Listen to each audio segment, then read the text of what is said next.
It is the last Sunday roast for the season. I'm just here by myself. The Lions absolutely dog walked the Swans yesterday at the MCG. I'm the only one here. Haven't seen Jeff, haven't even heard from him. I've got no idea where he is. Hopefully he rocks up for this session today because I'll tell you what, he has some things coming for him. No, I'm here, Das. I'm fucking flat as a biscuit. I wish I was at the bottom of the West Gate, but I'm here. I did the roast. I copped my feedback. I got roasted. The Swans got roasted. We listened to your voice clips. Give it a listen. It's a good pod. I'm hurting. I'm sad. I'm happy for the Lions, but I'm hurting. Good work, Das. See you next year. Well done. Welcome back to the Sunday roast, where every single week we celebrate the winners and we roast the losers. It is the grand final edition. This is our final episode of the Sunday roast. Still no sign of Jev anywhere. He's flat as a biscuit, this bloke. I haven't even spoken to him in over 24 hours. We haven't seen him. He's had an absolute dog of a day. He's been on Suey watch. We don't know where he is, Big Jev. We see he's logged on. We hope he gets in soon. Here he is. Oh, Jeff. Oh boy. I'm here, Das. I'm here. How are you? So, good. Jeff, we've had a big day. So we had a big day planned. We get in early. We get a message night before the grand final. Me and you go to the parade. We have a really good day. And we get a message from Anna Tate saying, do you guys want to be on the news first thing in the morning? We need some Swans nuffies. Jev's like, yeah, we're in. 6:45. We're in at St Kilda. We're there with Channel 9 or Sunrise, whatever it is. We're in the background carrying on up the showies. Everyone's there, getting on the beers early. You start to get a little bit nervous. We have a great time at the pre-party with Dan Gorringe. Put on an awesome pre-grand final party. We head into the game. Me and Morg's obviously sitting elsewhere. Shake hands, Jev. Good luck, mate. We'll see you in there. And then what happened? Katy Perry absolutely put on the fireworks. She was roaring, Jev. It was all set up. Cody Simpson with the national anthem was unbelievable. Both teams primed for the grand final. Jev, talk us through it. Your initial reactions. I was just as flat can be, Dave. Just flat as a biscuit because we just didn't fire a shot. We've played our worst game of the season again on grand final day. Every player's had their worst game of the year. And it just looks like we are psychologically damaged on grand final days.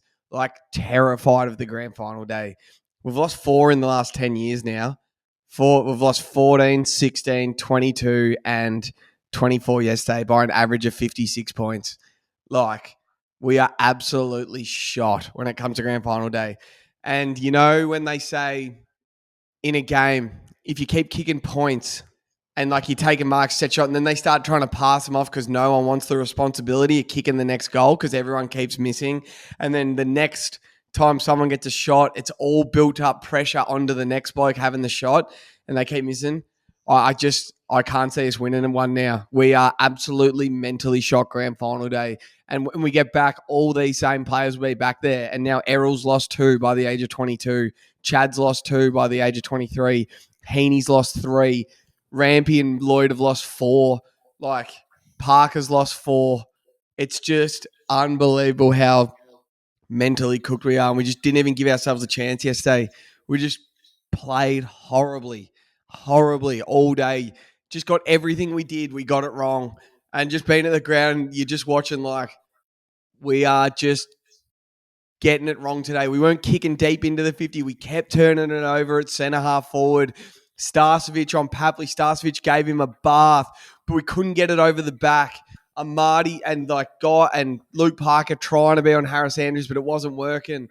But it works if Amadi and McDonald are competitive, but they're fucking borderline uncompetitive. The ball is just it doesn't even get locked in that forward line. It was Will Hayward. He kicked the first, who I backed to kick the first, which was nice. Won a little bit of money on that. Got him at 15 to 1 or something. But it's Will Hayward picking one up off an advantage after the Lions had missed 2 easy ones. Charlie Cameron missed from 10 metres out directly in front. It was right in front of me. Hayward's picked one, and Danaher missed a gettable one. Hayward's kicked one. Papley's got his chance, snapped over his shoulder after Starcevic had beaten him early. I can't remember who kicked our third of the first quarter, but yeah, and then we were trying to play a zone on defense, and we were just getting it wrong, and that was what was happening right in front of me. We were just getting it wrong, and guys weren't timing everything. So when you're playing zone, if they're hitting up, you either let them hit up or you got to go and get it. And they were just getting caught in between. And then they were getting the deep entries and making it dangerous. We just had an all-around shocker, Das. And Yeah. it is just so upsetting it's on grand final day. And this is what I've said to you before, and I've said it over and over. I would have rather lost the prelim than rocked up yesterday and fucking watched that again, because you ride the emotional high of the week and the year, and you're there and you're on grand final day and you think you're going to win, you're bulletproof, and then shit like that happens and you're just left with more questions than answers because we were just embarrassed. We were absolutely embarrassed in front of Australia for the fourth time in 10 years. And it's fucking hard as a Swans supporter because now I can't do my Showtime Swan gag again next year. I can't be this jovial Swan supporter because I'm cooked. I can't do it next year. Like, it's over. We've embarrassed ourselves. I embarrassed myself. Now we just got to cop it and just hope maybe we get back there next year and we have a quiet year and we win it. But I don't think we're going to. I reckon we're absolutely mentally shot. Yeah, exactly. It's just, as you said, it's the way you lost. Like, the worst case scenario, it's you guys get absolutely the doors blown off. But from the start, I think the first 5 or 6 kicks of the game, both teams were turning it over. Every time you guys kicked it inside forward 50, you played into Jack Payne, Harris Andrews, Starcevic. Those three were incredible all day. They were just either getting 2 back, just getting that spare number every single time. Blakey tried to cut off a few too many kicks, or like in the first quarter, he made that run through, missed one. James Jordan missed Parker like flat out by 30 meters. Yeah. Like just missed him. The kicking inside forward 50 was horrendous. And the uncontested marks, I think it was 40 in the first quarter. You did not put any pressure. They got whatever they wanted. They got the perfect game. They get the mark, and we're just going to chip it down the field. And if we see something in board, fuck it, we're going to bite it off. And they went straight over in the middle. McCluggage got his hands on it. Dunkley was clean. Will Ashcroft was unbelievable. Lockie Neal just getting first hand to it. Super, super clean. And I went back and rewatched it this morning, and you just had so many uncharacteristic things. When Will Ashcroft kicked that goal, he's on Goulden. He pushes off Goulden. Goulden walks there. He gets hands to a goal. And not one person goes up to Goulden, nothing. He just sort of head down, go through. It was the most un-Swans game. They're just so mentally shot you could ever see. As soon as it was a 3-goal margin, it was a 50-point margin. Like, they are so psychologically damaged on grand final day. It is fucked. So I don't know how they're going to fix it. Yeah, who knows? As you said, you can't be like the show times. Like, that's the worst performance you could have. Like, you would have almost copped like a nail biter. It's like, fuck, we were there. We got beaten on the day. Like a Brisbane last year to Collingwood. But you did not even fire a shot. Like, McDonald was hobbling after the first 5 minutes. I'm just going through. Will Hayward hit the scoreboard early. Then you really didn't see any more of his forward pressure. Amadi didn't see him. Braden Campbell, 4 touches. I honestly didn't even see him. Cunningham, nothing. He's really backward. Papley kicked the first. Cunningham played all right on Charlie Cameron. Charlie missed a couple of shockers, but yeah. Dane Rampy got outmoved by Archie about 3 or 4 times. He had a shocker. Just out of position. Heaney, at halftime, he had the 12 touches, but he only had his first effective kick either late into the first quarter or early second. Like, he just didn't really have any go. He had those bursts where he ran through in the first quarter once or twice, but then they went into turnovers because they set up really well. James Jordan had no impact. Like, keep going through. Ollie Florin had a bit of it. Blakey just butchered it a little bit. Rowbottom started awesome. When he kicked that goal, I thought, especially what you said, it's like he might do the tagging job, and if he can kick one, this is perfect. This is exactly what he needed. But Goulden couldn't get going. Like, you just everything that could have gone wrong did go wrong, and they just bullied you from center stoppage. Yeah. Like, so now it goes to show it's like the plug and play. Like, Darcy Fort just went in there and did a job, had a shot on goal as well. Just all he had to do was be competitive, bring the ball to ground, and they were just flicking the footy around in the middle. The thing that fucking does my head in into our center clearances, and the same thing happened grand final day. we're trying to play the beautiful game, like the beautiful game of Grundy taps it to Heaney on the move and he gets the perfect clearance. And it was just like, how many times did he tap it? A little fumble or a little knock of the footy, and then they were walking out the front of the stoppage. And, Dunkley's trailering Heaney. He's doing a good job on him. Little bounce of the ball, and it lands in Dunkley's hands, and he's out. Or Chad tries to burst through, get the beautiful clearance that is a highlight, and he leaves it behind or just fumbles it. And Lachie Neale did not fumble. Lachie Neale's first half, he painted a clearance masterclass. Watching him at ground level, the way ground balls, and he just swoops on him and he just picks it up clean, bang, hands. Yeah, it did my fucking head in. It did my head in. Just the way when they did go on that run in the second quarter, I know it's probably how we've come back from 6 goals down a couple of times this year, but we just kept trying to get that perfect clearance rather than going man on man, killing some clock. Because I saw the photo today. We were down by a goal with 14 minutes left in the second quarter. Then we were down by 46 points at the end of the second quarter. 7 goals in 14 minutes. It's sort of like, grand final day, why don't you make that 3 goals and kill some clock, go to halftime, reset, figure out what's not working. But it turned to 7. It's this. I've got it written in a note. As soon as Eric Hipwood kicked that goal, that Ackermanis fucking goal from the pocket. That was awesome. That's me and my old man is just like, nah, it's game over. If Eric Hipwood's kicking those, it's fucking game over. So we knew from that moment we weren't winning the game, basically. You had too many losses. Say it was at your half forward line. It was a 1-on-1. And Jared Berry went through, made the contest. It went forward. Will Ashcroft had that unbelievable passage of play where it went all the way up the ground. He got tackled in the forward line, almost did that 360, shrugged off Matty Roberts, went to have a shot, didn't make it. You guys kick it out and straight to Berry. Yeah. And he has that shot from about 50. He ran the full length of the ground. The other time Brisbane got a turnover, and Joe Danaher's running down the left-hand side of the ground, took 2 bounces. Charlie Cameron's on, and he cuts back inside to Archie, and he had no one on him. That was He's right the in only front one of me. that ran. He's the only one that ran back the other way. Yeah. And Blakey was about 40 meters off him. So not one person was running back defensively. It was so weak on every account. It was like a zone defense that let them chip around, that you're actually not going to impact on anything, or you just got to press up and play man to man and just stop uncontested marks. But when then didn't punch it when it was in their forward line. We weren't tough enough. We didn't put on enough pressure. Like we just got it so wrong. So I think, it's just the worst performance you can imagine, and it's just on grand final day in front of Australia where you embarrass yourselves like that. It's just fucked. It wasn't until the last quarter you went from back line forward, and Luke Parker kicked a goal. Actually had 3 goals, 6 touches in the last quarter. And that was the first time in like 3.5 quarters we said, that is the first time the Swans have had a passage of play. Yeah. You had nothing. Passage of play, like no holding on to the footy, nothing. Like it was all Brisbane when they got it. It was go, go, go. You guys were just under the pump, kicking it high. Like you never had control on the footy. I haven't, obviously I've never rewatched 2014, 2016, 2022. I've never rewatched them. I don't even know the stats. I haven't even been on the AFL app. I'm obviously not going to rewatch it, but I saw some clips from the Sunday Footy Show today, and just Matty Lloyd, he pointed out like unforgivable mistakes the Swans made. Yep. Oh, fuck, there's some shockers.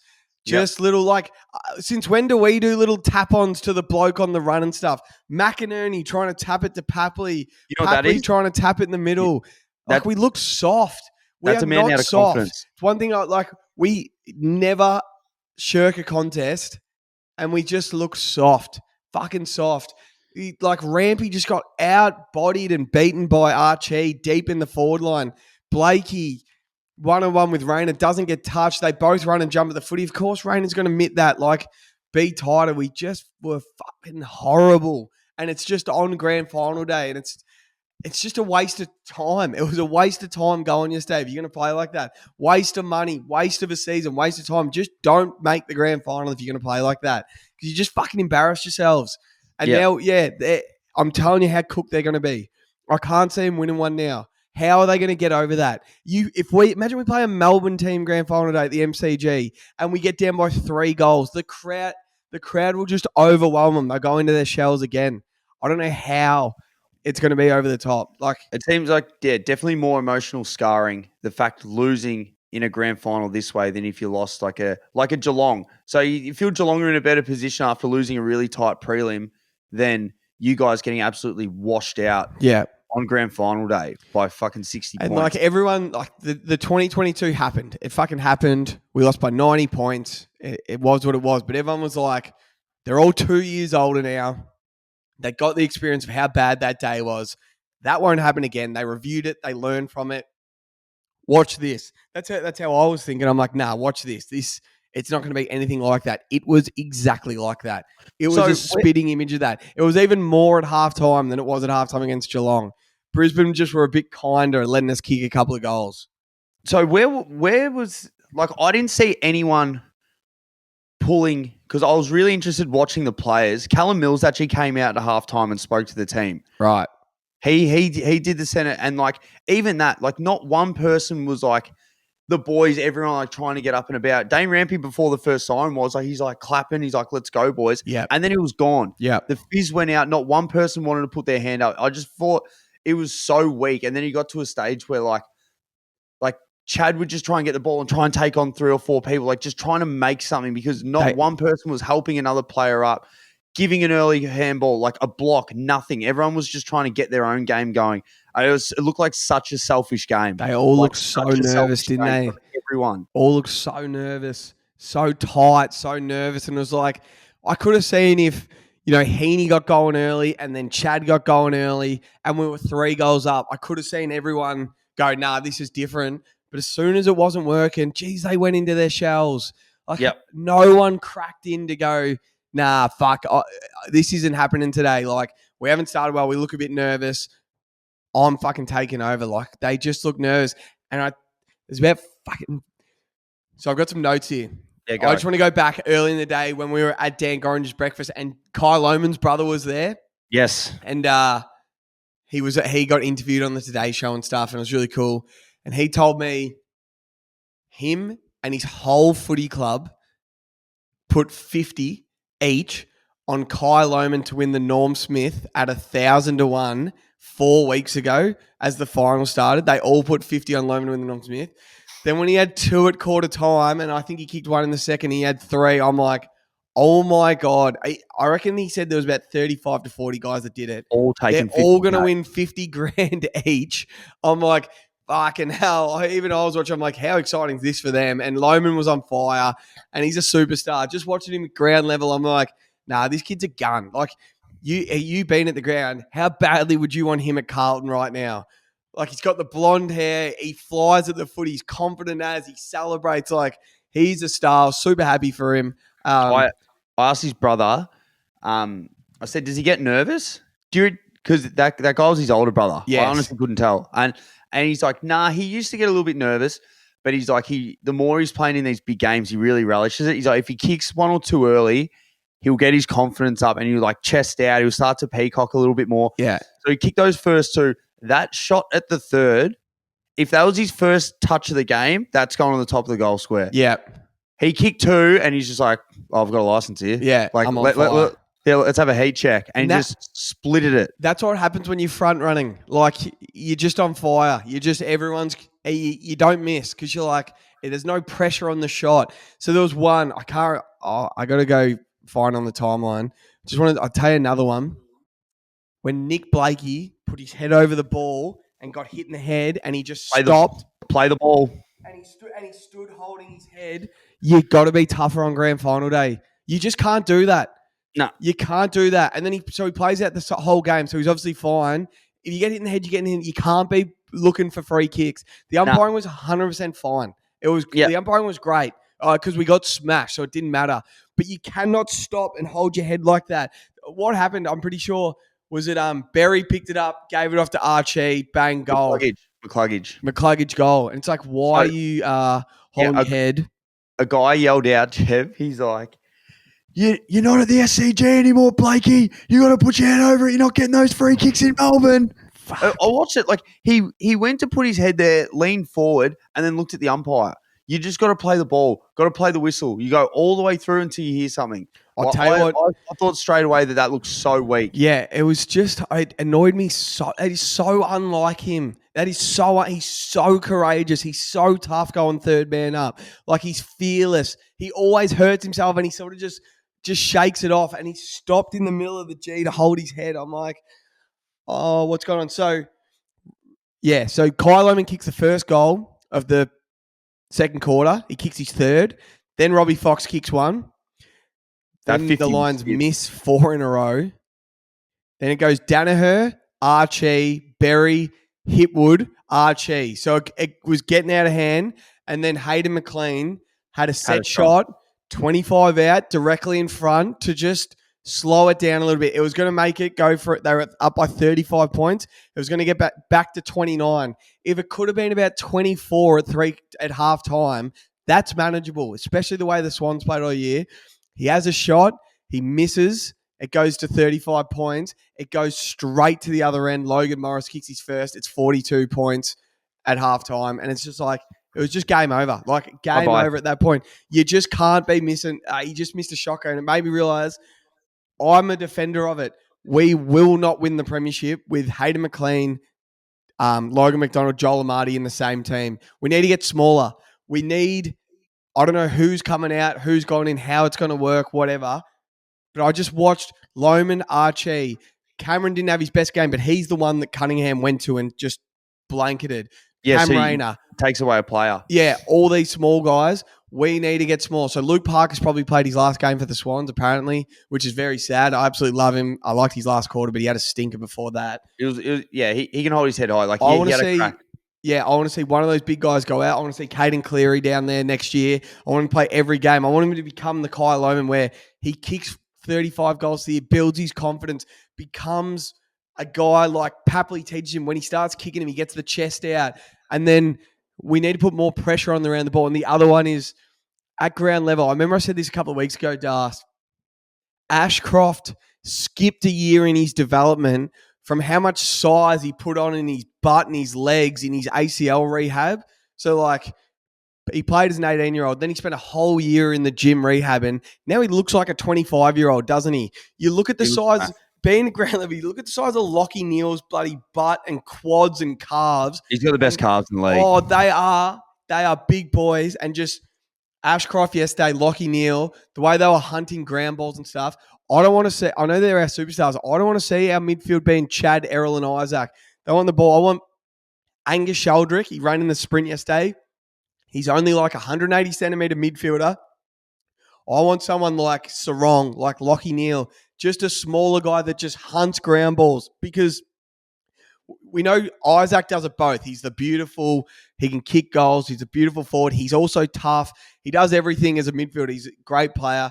Chad's a bit more like break tackle. I just want someone that if it's not going right, he's just there hunting ground balls, because Errol had a shock yesterday. He needs to be out in the wing, and I know how much he rates himself, and I love self-belief, but he's a winger. He's the best winger in the competition. Go be the best winger in the competition. I don't want to see you on ball. Go get it out there 35 times like you do. Yeah, there's got to be change. There has to be change. I want to see Caden Cleary play every game. I don't know about Chad's brother, Corey Warner. I don't know if he's up to it. We drafted a small forward, pick 19, like 2 years ago. The one that broke Mills' shoulder, Costanti. I've never seen him play for the seniors. Like, can he play? I want to see us get a little smaller and more pressure in the forward line, a little faster. And I want to see Angus Sheldrick in the side next year. Hopefully Callum Mills gets a good preseason. Yeah, but it needs to change. There needs to be a couple of guys that didn't play yesterday coming inside, because everyone that plays yesterday is going to be spooked. Except for Robbie Fox, apparently. He's the only one that fucking has a crack every time they play. He's fearless. He's just a role player that just gives energy, and he played well again yesterday, but goddamn. So I was going to say to you, watching it live, who did you think was best on? Were you happy with it? Because watching live, I thought Ashcroft was, like, you're splitting hairs. I definitely thought he was best on. Just the way that he was moving with it. Second, when he was getting it, his first possession chain of the game, I think he got 3 possessions in the first minute. Yeah. And he got on lots of runs where he got it 3 or 4 times. He goes, gets it back, gives it through. He kicked that goal, And then the next play, he gets it out of the stoppage again. Hipwood gives it back to him and he hits up Cameron. Then Cameron kicks a goal. Like his touch. Yeah, no, he was. I thought he was best on. He was sensational. He was, and those plays with, as I said, Lockie Neal was running, and he just pick it up left hand and just U-turn, and just no one touches him. No one through. touched him. Like, where was Rowbottom? Rowbottom was supposed to stop that. But that's the thing. It's like it's like if you're a corner on a receiver, and you're like a tiny bit behind, they've got it. It's almost like if you're arm on, it's not enough. You have to be blanketing them, because if they can get it, their hands on it, they'll get rid of it. Like you got to be in between them and where the ball's going. You can't be next to him. He was so clean at ground level, and then like he's walking around. This is why I noticed at the ground, but when Isaac Heaney went to they just pulled him off. We're too far down. He just sat in the bench for the whole fourth quarter. He's got a stress fracture in his shin. And it's fucked. And like what he did in the finals, whatever, he's fucked. Like, and then Lockie Neal's in a moon boot today. He reckons he snapped something in his foot in the fourth quarter. Like, righto, what happens if Lockie Neal doesn't play yesterday, Isaac Heaney doesn't play yesterday? The exact same result happens because of what Ashcroft did yesterday. He was just sensational. I thought it was Ashcroft at the ground. Thought Archie kicked 4. I thought a couple he was Joe the Goose in the right position. Like he was the one out the back or the free one. Like, and it's like you got to finish him still. And he took that one nice one-on-one mark on Rampy, kicked some nice goals. Lohman earlier, I'm like, oh my God, he's going to win the Norm Smith. He's kicking 6 day. He just didn't look like missing.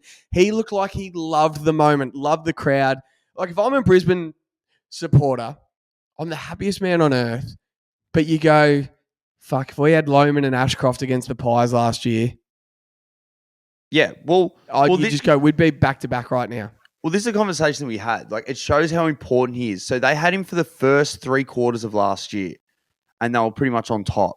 They lose him, and they just lose that little bit of class for the back end of the finals. Yeah. The first part of this year, they're a bit of a train wreck, and as soon as they get him back for that back end of the year, it just shores them up in the midfield. But it helps when everyone else, when Berry can just be that enforcer, go to someone. We just need you to be strong in the contest and bring it to ground, or just try and win majority one-on-ones. Yeah. When you've got Dunkley being so clean, he had such a good game. Like just that's why you draft him. Like that's why you get him in your club. Such a good leadership game. Zorko just like, what do you have? 23 kicks out of his 26 disposal. That's his game. That's it. And like just the ability. So I was thinking about the turning point of the game. Maybe it's the Logan Morris game. When he comes in, he already played a game of VFL. He comes and plays AFL. They have 4 injuries, I think, in that game. And I think they beat Melbourne at the Gabba. And Chris Fagan's like, we had no right to win that game. Yeah. But this is the sort of stuff that would really try and set us up for maybe next year, the year after. If they don't win that game, I think they eventually, they probably almost miss finals. Yeah. Without that one. And it just claws them back from that moment. So it just goes to show when you review footy in the future, you can be zipping 3. It's just like, it is literally not over. It's how you finish the year. It is how you finish. If you can make finals, this is the first time I think since the Dogs that a team outside the 4s actually won it. If you can get on a good run and your team's in really good spot, like they should have been gone against the Giants. Yeah. So the Giants are kicking themselves. The Giants would, me and my old man was saying yesterday, the Giants would feel sick.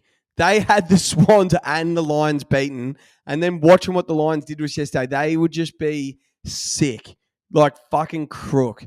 Oh, like you got to feel. Like, imagine how easy the Lions could have been out.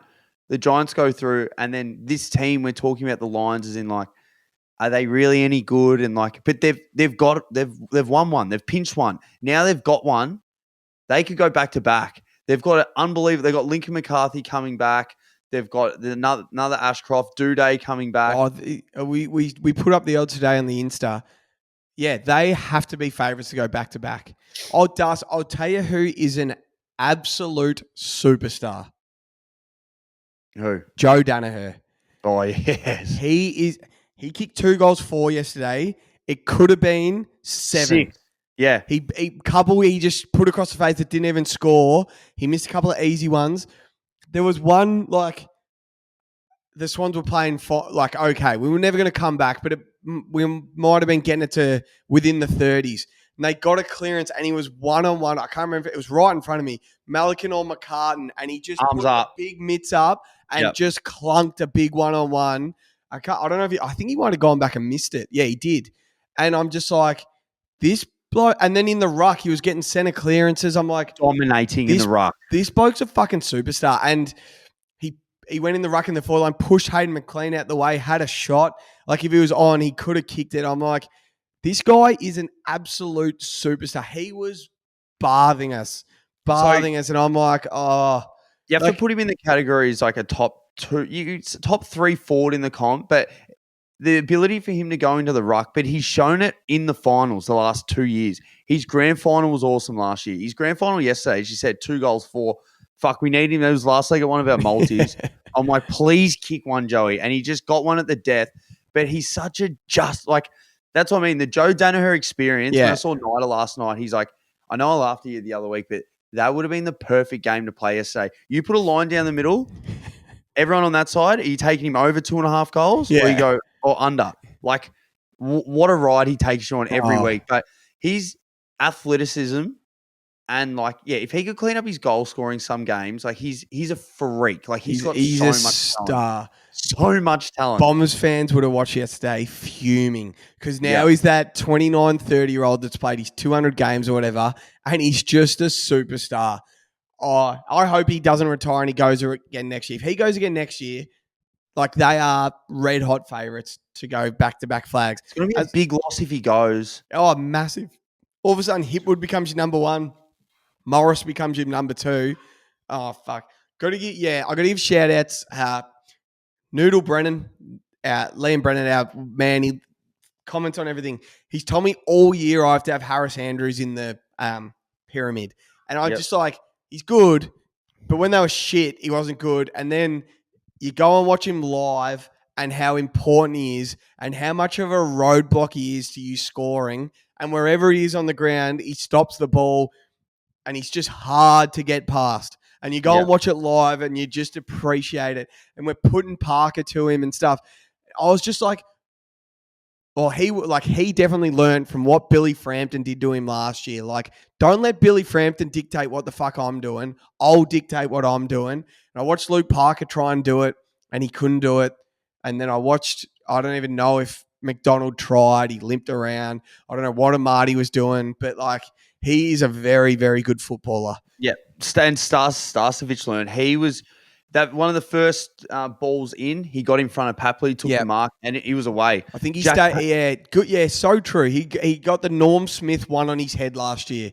Bobby Hill won the Norm Smith on him last year, and he came back on Papley, who's just as confident as anyone in the competition, and he bathed him. And he stood in front of him all day and was just a roadblock for him. He took so many marks. Ryan Lester had an unbelievable game. He had a great final series as well. His game against Geelong was awesome. That was I think as a collective back for, like, if you look at those guys, that was their best game probably they've ever played together. Like, they nailed it. Yeah. And it's like, they're like, well, McLean's not coming over the top and crunch him in the ear. No. Amati's not doing it. Boys, where were they? They just set up and a high ball would come in and a Brisbane defender wouldn't even blink. And we just got it so wrong where Chad was bursting through the middle of the ground and he's got a good inside 50 to get it deep and he'd look up and there's just no one ready to kick to. So he'd try and just kick it just over Starcevic so then it can be a ground ball and it's a contest. And they just couldn't do it and they just kept marking it. Ryan Lester and Noah Answorth could knock on my door right now and bloody say they're the men in black, and I would not know who the fuck they were. And they were both just solid as a rock yesterday. Oh, I don't even know. How was Brodie Grundy against Darcy Ford? I haven't really watched the game. Like, was he any good? He got, like, rated as a high player on the ground, but he wasn't, was he? But no impact. So Neil's had 35. Ashcroft's had a goal and 30. Zorko 26. Grundy's had 22. How many hit-outs? 36 hit-outs. How many did Darcy Ford have? 19. Yeah, fucking hell, man. But hit-outs are such a weird stat. Like, you can win the hit-out and lose the clearance, so it doesn't matter. Oh, I'm just like, it's just such a bitter pill to swallow because you know how hard it is to get there. And like, so I went back. So we lost when we lost to Hawthorn in 2014. We were first, they were second. We both did it the way met in the had our own home prelims, and then they just pumped us grand final day. Then we lost to seventh Bulldogs, who got on that fantasy run that just became bulletproof. Like no one's beaten us. Blah blah blah. Whatever. Then when we lost to Geelong, they finished first. We finished third. Both got the home prelims. They were just better on the day. They were primed. Whatever. Blah blah blah. Then we fucking play the Lions, where they've come from fifth. They've gone Carlton at the Gabba, Giants at Sydney, Thingy at the MCG. They've got on the plane twice. The Cats at the MCG, where we've just been in Sydney for 6 weeks, lying on our beds, fucking the perfect preparation, and they've just fucking dog walked us. I don't know what we need to do to win it. We've finished first twice. We've finished third. We've finished second, and we just don't know how to win it, Das. We just don't know how to do it on the final day. I argue to Morgs that technically we got Brisbane the hardest. We got Brisbane at home. The Blues got Brizzy at home. Oh. They've beaten anyone at home, Brizzy. But looking at those future premiership odds, we'll talk about them in a minute. Yeah, so by the way, we know we go through all the odds, and this is the biggest game that we have to screenshot, and we both forgot to screenshot. We all forgot to screenshot. We just had so much going on. Guys at breakfast. But we do have some on StatMate, do you? StatMate. So Jared Berry was 6-1 to kick a snag. Ashcroft was 5.30. Rowbottom was 5-1. Robbie Fox was $3. McCluggage was $2.50. That's nice. Yep. Archie for 2 was $3.80. Luke Parker for 2 was $3.75. Logan Morris for 2 was $3.50. Nice. Callum Archie for 3 was 12-1. Luke Parker was 12-1 for 3. Kyle Oman was 9-1 for 3. Wow. And then Archie for 4 was 41-1. Loman for 4 was 26-1. That's how's my man Tommy Flanners? He goes, you can get 80-1 for Papley to kick 4, Hayward to kick 4, and Swans to win by 40 plus. If you had Archie to kick 4, Loman to kick 4, and the Lions to win by 40 plus, you would have got about 10,000 to 1 DAS. Then disposals. Disposals. Starcevic for 15 was 375. Loman was 335 for 15. So the kids had 15 touches and kicked 4. Yeah. Robbie Fox was 250. Answorth was 245. Harris Andrews was 230. For 20 touches, Robbie Fox was 9-1. Grundy was $3.80. Berry was, they're all dollars. They had nothing. For 25, Ashcroft was $2.40. Zorko was $1.70. Neil was $1.70. And for 30, Ashcroft was $7.50. Neil was $3.70. And for 35, you could have got Lockie Neal at $11.50. God damn. God fucking damn. Crazy. So, yeah, we did a mailbag. We did a voice recording. We did a mailbag. I haven't heard any of these. I don't know if I want to. I've got a couple, Jev. We'll go through. So these were sent in yesterday after the game. Let's have a listen.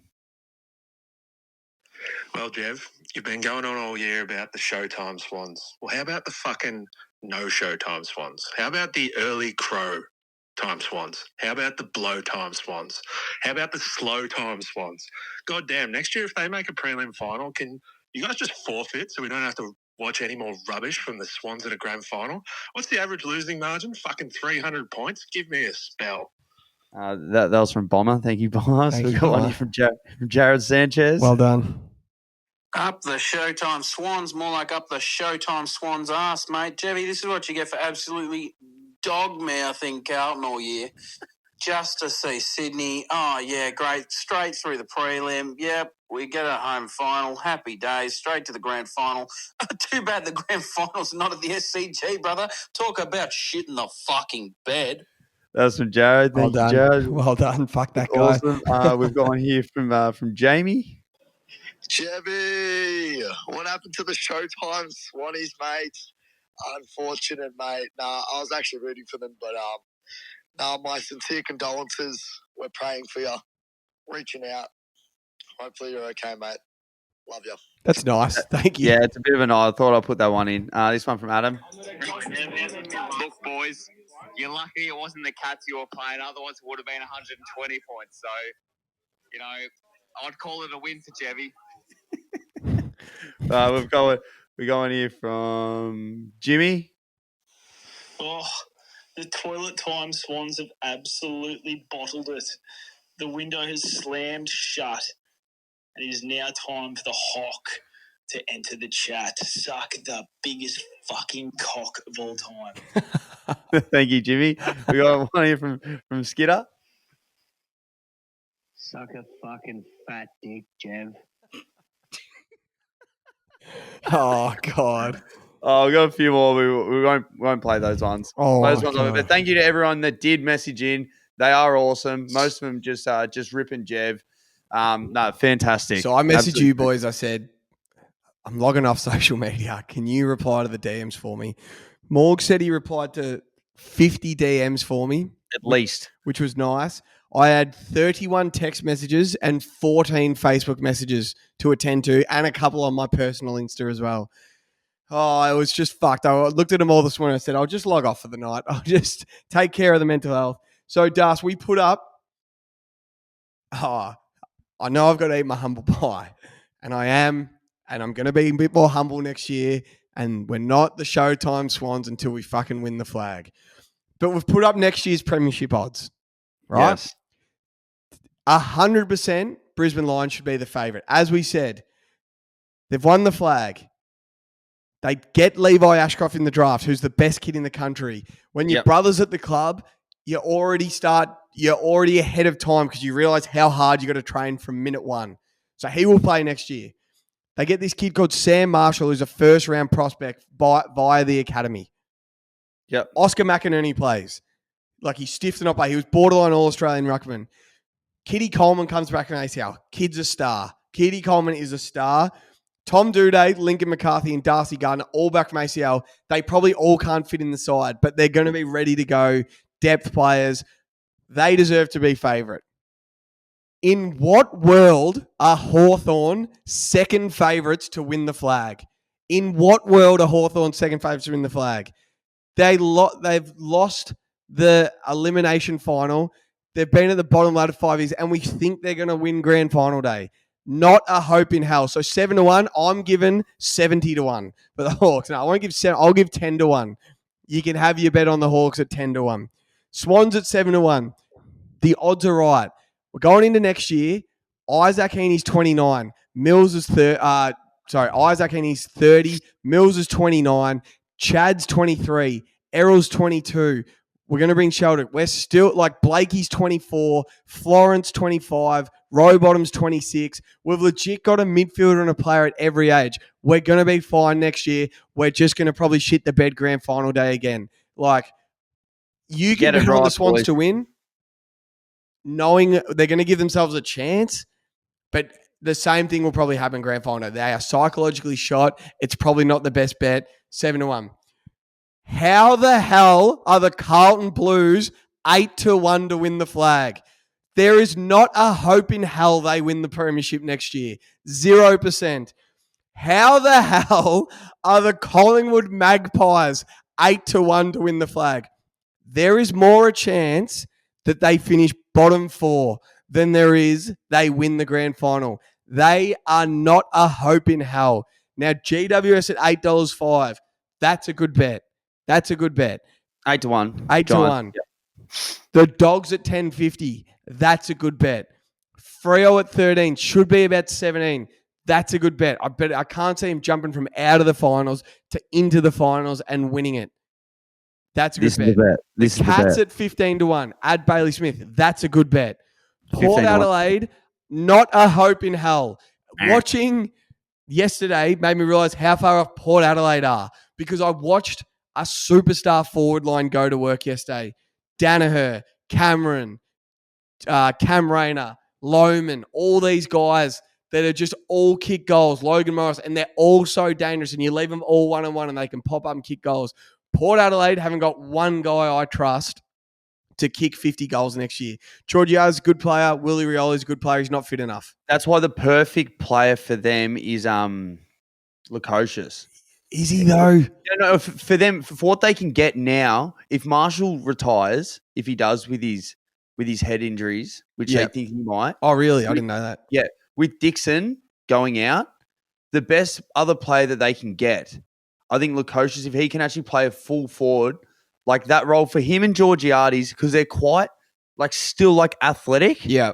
I just think that's the perfect marry-up for Lukosius to go to, the perfect side. Why? I think he might get, because it feels like Thilthorpe and what's his name? Big Darcy Fogarty. They're those two at Adelaide. I just think for him to get most amount of game time for him and get the most out of his game, I reckon Port Adelaide's a great fit for him. For him and Georgiades to go to work together. Yeah, but can you see them winning the premiership? I'm not saying they're winning the flag, but I just say, but for him, for the best player that Port can get out on the board as a forward, I think that's a great pickup for him. I suppose that's fair. If I'm Port Adelaide, if he's there, I'm like, yes, I actually want him. I feel he competes. Sometimes he can put his head down and cracks the shits, but he actually is a good player. Yeah. Well, what if I gave you, I'm not taking Port Adelaide. 4-1, you get $4 for the Lions to be in the grand final next year, or you get $1.80 for the rest of the competition to be in. Doesn't really work because they're going to play someone. But who's more likely to be in the grand final, the Lions or it doesn't work? I don't even know what I'm saying. They're going to play someone. What Lions or the field? You mean? Yeah. Well, I just think the Lions are going to make it back. I think they're going to make it back. I also they're going to get the start of their year right, and then they're going to they're not going to have to play. Das, we don't know what happened there. The internet just played up. We just ended abruptly. It's probably a good thing because I was talking absolute rubbish. But we want to thank everyone for the year. Yeah, it's been awesome, guys. The amount of people that actually listen is crazy. We almost got to a stage where are we even going to do this anymore? And then people no, we're actually listening. So perfect. So we'll keep going. So thank you so much. We love doing the roast. We're going to be bigger and better next year. We're going to aim to get a lot more guests on as well. As we're growing, the more you guys like and share and we grow, it makes our page look bigger, makes us look more accessible to actually getting guests on, getting sponsors and that sort of stuff. So as I said, it's been a massive year, Jeb. What are we up to? I think we started the year at maybe 7,000 followers or something. We're up to 21 now, which is great. So we're getting there. As you said, we will get into the NFL stuff in a couple of weeks. Just going to have a week or two off and just 2 enjoy. weeks completely away from pods, spend some time with my missus, and then we'll get into a bit of NFL stuff over Zencaster. Want to do a few things. We'd love to do a training session with an AFL player in the off-season, maybe a few food challenges you'll see on our Insta, bit of golf stuff. We're not going anywhere. We're just taking a bit of time off. We absolutely love everyone that takes their time out to DM us, to watch the show, to comment on the show on YouTube. To roast us. That listens on thing, that reshares anything. We love you all. We appreciate it so much. Make it worth doing it. The reaction we got yesterday to see the Showtime Swans lose, and some people were on my side, some people weren't. I saw in a couple of the comments, Das, you were holding the Chisler at dinner and people were like, less Dobe, more Jeff. People wanted to know where I was. I cracked the sads. I was gone. I turned off social media. But some people DM saying, feel for you, Jeff. Great season. Good stuff. Some people were harsh on me and I deserve it because I suppose I'm a bad winner and now I'm a bad loser because I popped it.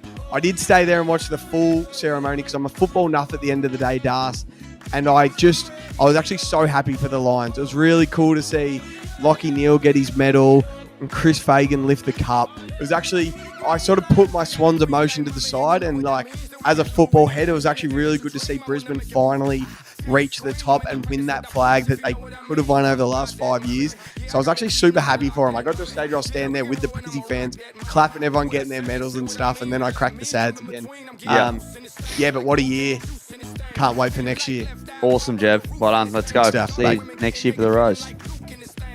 Chances are you're about to lose. For free and confidential support, call 1-800-858-858 or visit gamblinghelponline.org.au.